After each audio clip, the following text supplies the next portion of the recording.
Sionagad, welcome to Cherokee Stories. I'm your host, Phil Bange. If you'd like to be interviewed and tell us your story, your family history to add to our Cherokee history, please email us at cherokeestories@hotmail.com. Today we're going to read Cherokee Vision of Elohi.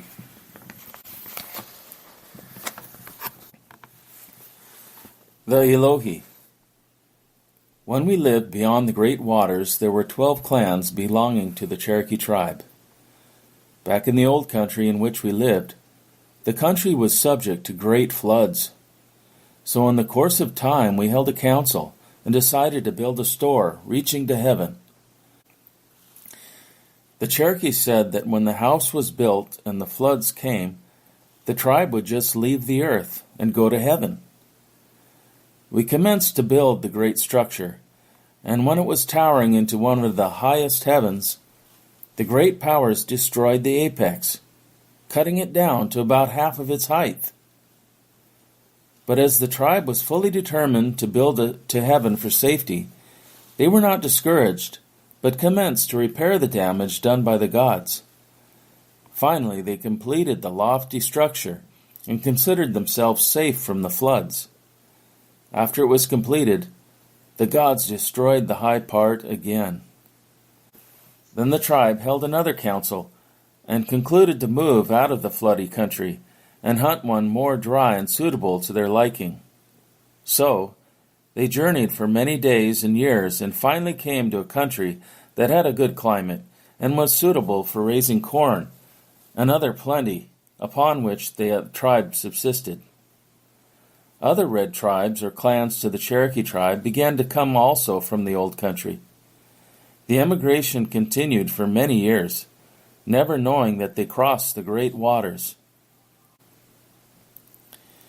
In the course of time, the old pathway which had been traveled by the clans was cut by the submergence of a portion of the land into the deep sea. This path can be traced to this day by the broken boulders. This was of no surprise to the clans, as they were used to the workings of the floods. Long years after they had settled in their new homes in the new country, they began to hunt for the clans of the Cherokee tribe. After a fruitless search for the others, finally gave it up and established a new system of 7 sacred clans to the tribe. From that day to this, they have been searching for the 5 lost clans of the Cherokee. After this, the Cherokee settled down and organized a government and a religious system of worship. This worship consisted principally of certain rites which were intended to teach the more intelligent the true nature of the heavenly bodies or powers and the laws by which they govern themselves and their younger brethren, the lower planets and their children, the sons of men. After this was done, and the tribe began to prosper in a more favorable climate and a richer soil where an abundance of corn was raised and game was plentiful, a new difficulty stared them in the face. A strange race of men crossed the great waters and landed warriors who began to attack the Cherokee tribe. The Cherokees called in all the clans and began to destroy the enemy, with the exception of a few prisoners who were saved. These prisoners were placed in canoes and sent back across the water which they had previously crossed. They were told to report back to their own country what great warriors the Cherokees were. Then in a few more years, another fleet of warriors came across. The broad waters were literally black with the innumerable hosts armed with bows and arrows. They landed on the shore and began murdering the Cherokees. But the tribe again called in all the clans and began to defend themselves with their war clubs, slaughtering the foreigners by the thousands, day and night, having given one another the sacred word that they would not eat or sleep until the last enemy was destroyed. They were again victorious and conquered the invaders. The Cherokees then organized a little hell of their own, and having instructed the women and children to gather great quantities of pine resin, they covered and set fire to them and burned off the feet of the captives, and while still burning, they placed them in their boats and canoes, and they were told to go home and report what great warriors the Cherokees were. Then the Cherokee tribe became uneasy, as most of the clans were a long ways from the scene of the great land of blood. So the warrior clans consulted the wise men of the tribe to see what the next move on the part of the enemy would be. These 7 wise men, one from each tribe, then called all the clans together and held a council of wisdom at the half-sphere temple. The wise men ordered the 7 clans to dance around the round or half-sphere temple for 7 days and nights. When the 7 days' dance commenced, the wise men entered the door of the temple, in which there was no light, as the light radiated from the wise men was sufficient to illuminate the interior of the temple. At the close of the 7 days' dance, one of the wise men came out of the temple in the form of an eagle. This eagle formed 7 gyrations as it ascended into the heavens.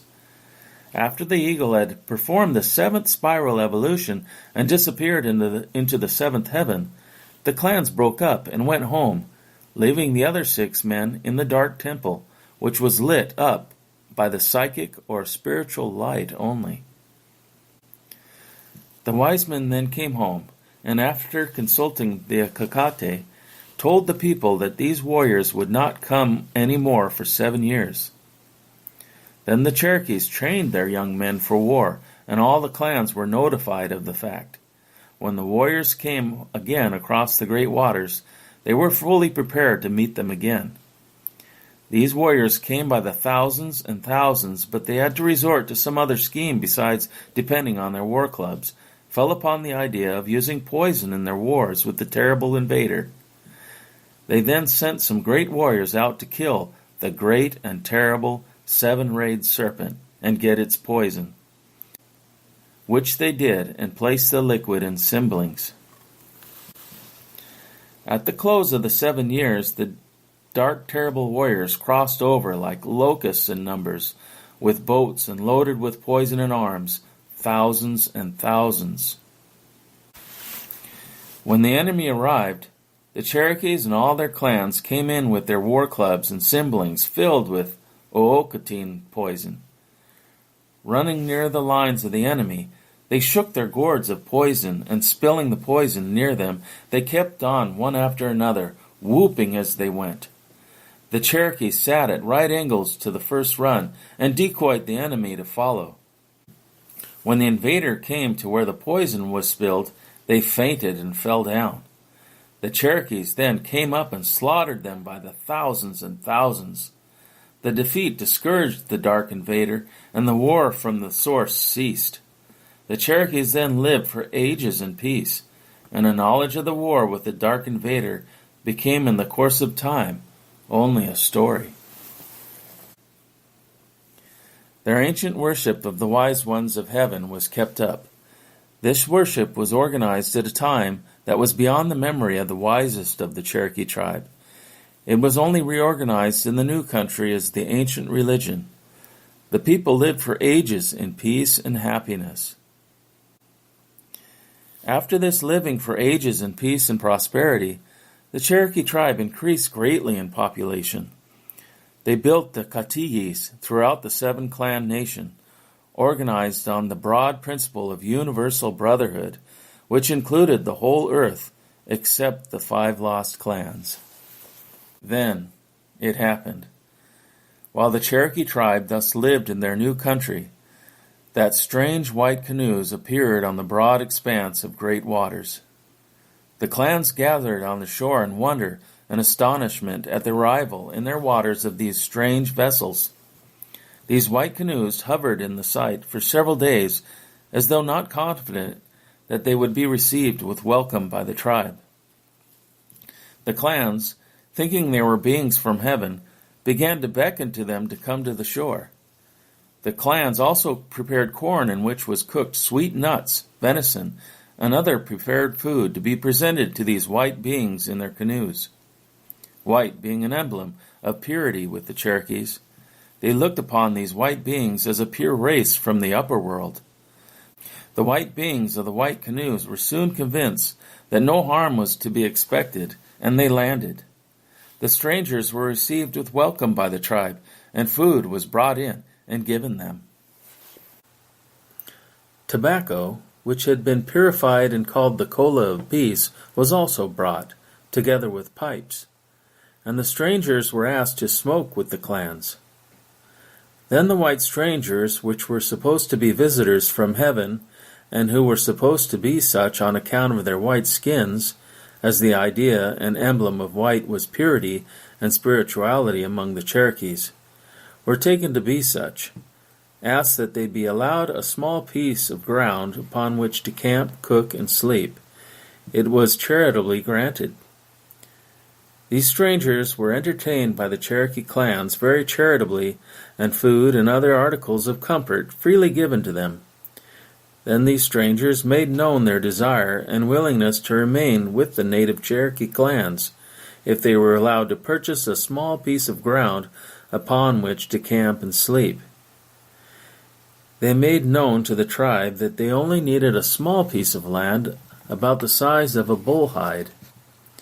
This modest request was freely granted to the strangers and sold to them for a trifling consideration.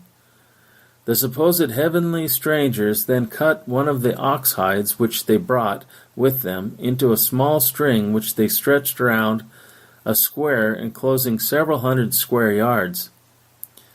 This they claimed to be in accordance with the purchase agreement to which the tribe finally agreed, saying at the same time that they had been deceived.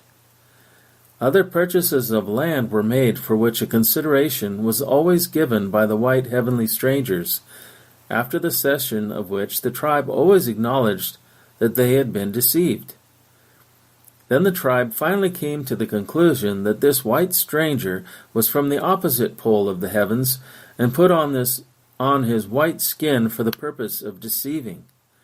Then the Cherokee tribe began to destroy the white invader, and as in the case of the dark invader, they saved some to report what great warriors the Cherokees were. But the white invader began to use firearms against them, and the Cherokee tribe was driven back farther and farther.